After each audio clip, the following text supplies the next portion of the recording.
And we're back. You're listening to the Red Book Show live on Wexford New People's Movement Radio. We're broadcasting from the Bunker Studio in Red Books in Wexford's St. Peter's Square. And this week, myself and Steve have been reading a book called The Salt Path. So, The Salt Path by Raynor Winn is one of the biggest publishing sensations of the past decade. Part memoir, part travel writing, and part meditation of loss. It follows Raynor and her husband Mott after they lose their home and set out to walk the 630-mile southwest coast path in the UK. It's a story about homelessness, resilience, love, nature, and the strange ways people rebuild a life when everything they thought was permanent suddenly disappears. Steve, what did you think of this one? Well, I tell you, I felt continually hot and hungry and thirsty and exhausted. I was getting to Land's End and the southeast coast path. It was taking a lot more longer than anticipated, and I frustrated Raynor and Mott by constantly stopping to take notes on what was happening. And they said, "Come on, we got to keep walking." I said, "No, I'm taking notes. I'm paying attention to this whole thing." So I didn't know if I was ever gonna get to pool before we had the conversation on this book, but here we are, Wally. Yeah. So Yes. I'm seeing this book in a couple of different levels, and we can Okay. approach this maybe the more superficial level first, and maybe Mm, get down to it after that. yeah. Well, what I mean is that I noticed particular things about the book. You know, I just took the book as a given. I didn't Okay. question anything. Like, for Yeah. example, when they told the stories, I just believed them. And I thought, Okay. okay, Well, first of all, this book reads like a travel log from the gutter. well, that's it. Is this Yeah. a travel book, Steve? Certainly not in the traditional No, sense. not in the traditional sense at all. Is Uh, it? Is it maybe the slow progress they make compared to the guidebook that's featured in the book? Maybe that's well, I think the guy, maybe it's a euphemism for slowing down enough to survive the modern world. I think it could be the guy Yeah. who did the guidebook lived many years ago, I think, and probably got 3 square meals a day, and Mm, you know, had a nice sleeping bag and yeah, everything yeah, like yeah, that. yeah. But I think that they did a good job talking about living, sort of at the very dangerous threads of existence. Like, for example, Raynor writes that she thought the vast distance would give us a space, her and Mott, give us a space to think things through, time to talk about the huge loss we were feeling. But I hadn't thought about much at all. We were mainly talking about the food, Hmm. the heat, and the rain. And as an Mm. ex hobo, I can relate to all of that. An ex hobo, we can't let that go. Throw a bit of No, that no, I into it mean then. everybody knows this now.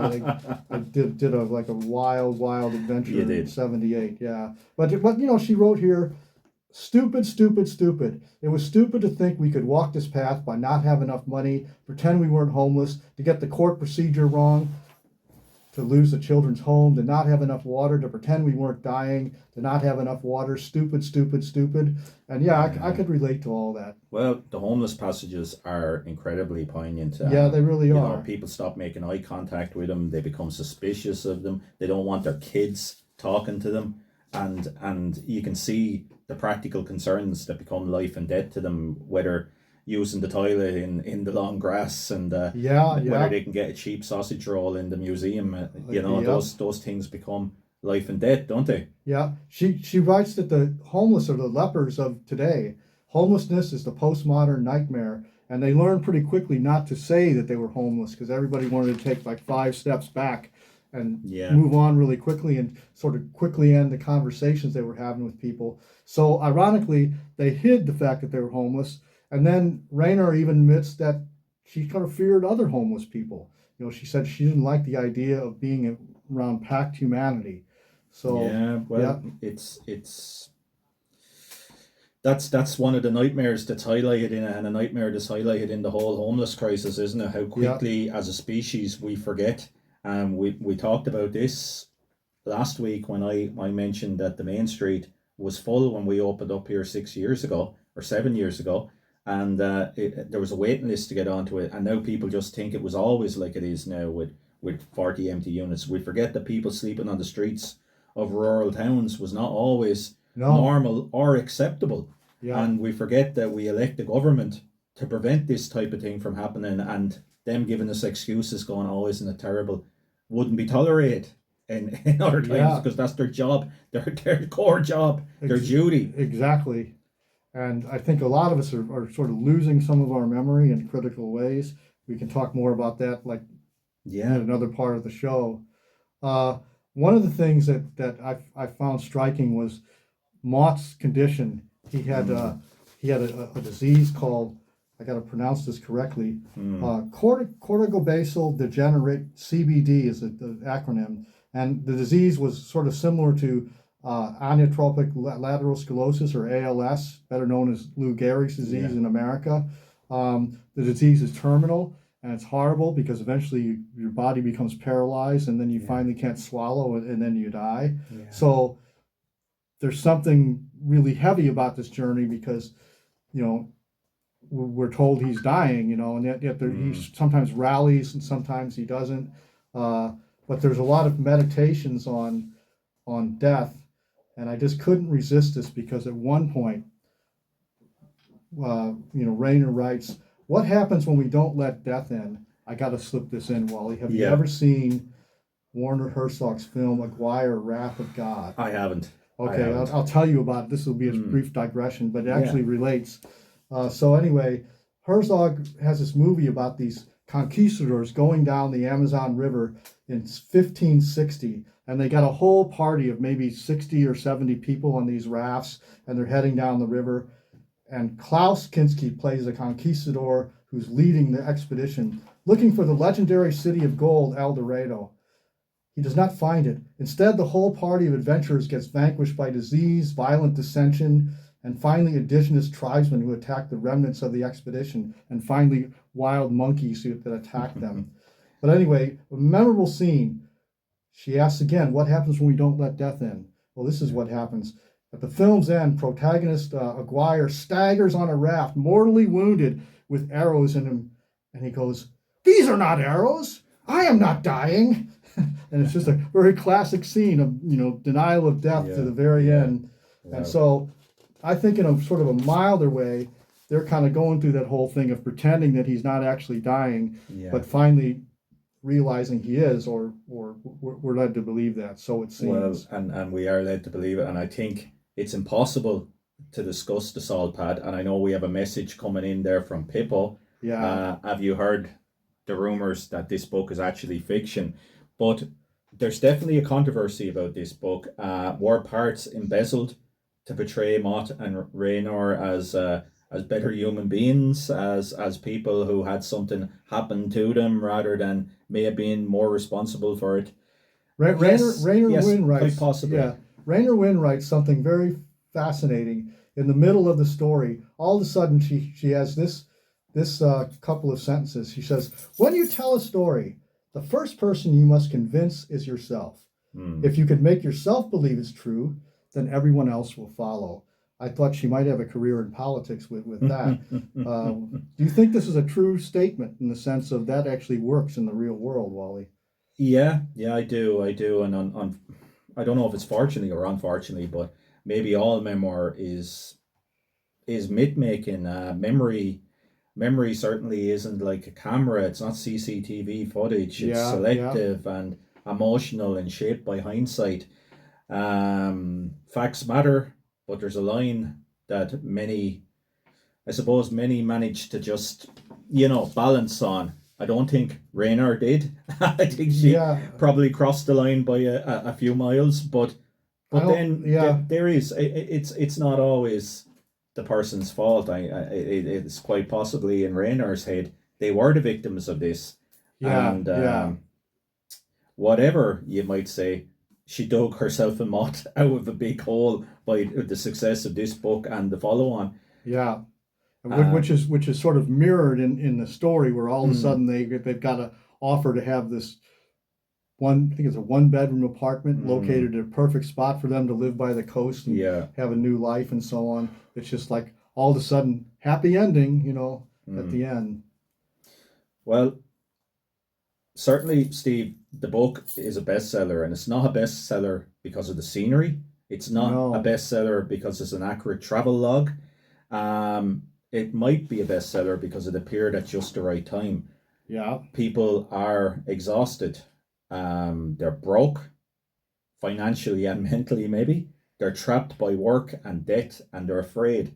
Yeah. And this is not a fantasy about becoming rich. It's a fantasy about becoming free. Yeah, it's becoming free and also surviving against the odds.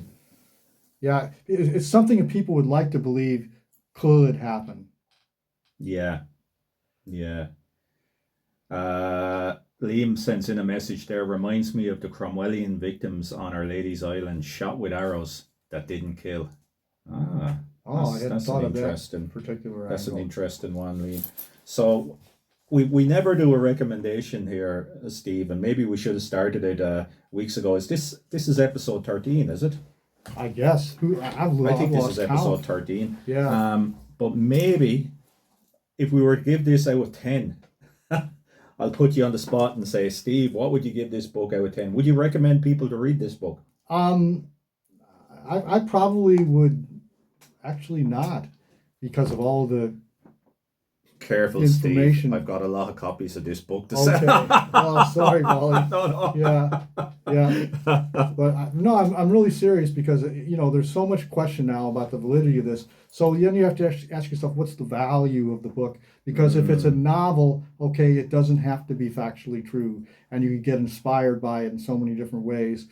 If it's purported to be a true account of something that's happened, and it's not, it definitely takes a lot of the enjoyment away from me to read the book, because I want to believe something is either true, literally true, if it's an account of actual something that actually happened. And I could think of 5 or 6 different books, like at the drop of my hat, who told amazing stories that probably were most likely or even almost undoubtedly true, and that's inspiring. You can also write a novel, okay, and none of it is actually literally true, but it's like spiritually or living in a mythological sense, it's true. It's still inspirational, and it has value. This book sort of falls between the stools. Our friend Oren Summers, talented poet, was on the show a few weeks ago. He introduced me to a concept recently called autofiction, which is an autobiography that is openly partly fiction, and usually it's used where magical realism will be brought in to spice up the autobiography, or maybe used to show the mental state of the protagonist at that moment. But as Pippo has said in the comments there, had she sold it as fiction, it would all be good, because it is very well written, even if she had classified it as autofiction. But there is something about something that's presented, certainly with such serious elements, and presented as fact, and then you find out, well, that part's not true, and then you find out, well, that part's not true. So it does unfortunately put a bit of a cloud over it. The book is not journalism, all right? Yeah. But it somehow has the same sort of code you have to meet with journalism. Is it a true story? Are the facts correct? Is it misleading? And if those things are like in question, the book has less value. At least it does to me. I generally don't like the memoir genre. I think I told you before, we had a book launch here a few years ago. A man called Liam Bowe, who wrote a memoir, and it blew me away. And I thought, when he came in originally and asked me could he have the book launch here, and he told me it was a memoir, I thought, oh God, not memoir. And he gave me one to read, and I have to say it was a beautiful book. I honestly have to say that it was something else. So as I say, I'm probably not one that should be judging memoir books, but this one is beautifully written as well. Yeah, it is. It's got a lot of good points. As I said, I have a lot of copies of it to sell, so come on down and get one. All right. Well, speaking of books, whether they're real or not, what's our book next week?